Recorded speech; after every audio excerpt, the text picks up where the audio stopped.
Japan's ruling Liberal Democratic Party's Web3 project team has approved a white paper laying out recommendations for growing the country's industry, which has become part of national strategy under Prime Minister Fumio Kishida's administration.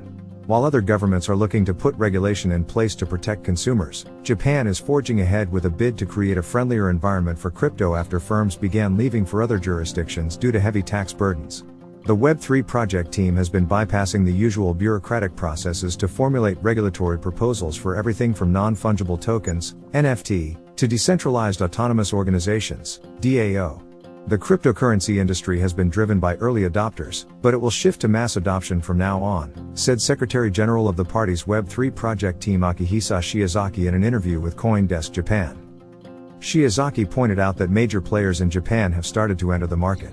Japanese mobile phone operator NTT Docomo pledged to invest up to 600 billion yen, $4 billion, into Web3 infrastructure, and major financial institutions are looking to issue stable coins. The white paper, reviewed by CoinDesk, notes that Japan should demonstrate leadership at the Group of Seven, G7, summit this year, where crypto will be discussed. It proposes the country should look ahead to the future potential of Web3 and clarify its leading position on technology-neutral and responsible innovation. It also proposes further changes to tax regulation, noting that one significant exemption for token issuers has already been approved. Among these are having tax exclusions for companies holding tokens issued by other companies that are not going to be traded short-term. It advises allowing self-assessment so that investors can carry over losses for 3 years, and that crypto should be taxed only when the assets are exchanged for fiat currency. The document identifies a lack of accounting standards as an urgent issue as Web3 companies have had difficulties finding auditors. It says that ministries and agencies should support the Japanese Institute of Certified Public Accountants in formulating guidelines. It also advises setting up a DAO law based on Japan's Goto Keisha, a type of business similar to a limited liability company, and making changes to regulations under the Companies Act and the Financial Instruments and Exchange Act.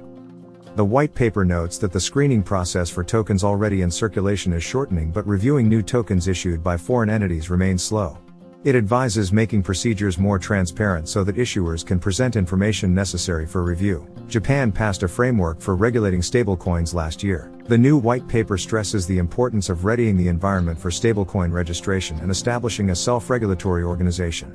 It also mentions developing proposals for yen-backed stablecoins. Large companies in Japan have shown interest in the Web3 industry. However, the white paper says that approvals for banks and insurance companies entering the industry remain unclear and advises laying out guidelines. On NFTs, the white paper proposes public-private partnerships to formulate guidelines on legal business models for fantasy sports services. It also recommends the public and private sectors work together to sort out data and NFT rights, and consider ways for content holders to legally license NFTs. A Web3 minister should take charge of promoting policies and cooperation with other countries, according to the document. It says that Japan's digital agency will set up a related consultation desk for local governments and business operators. It also proposes the issuance of crypto visas to skilled workers, and expanding the startup visa system. Read more. Japan embraces Web3 as global regulators grow wary of crypto. Goodbye.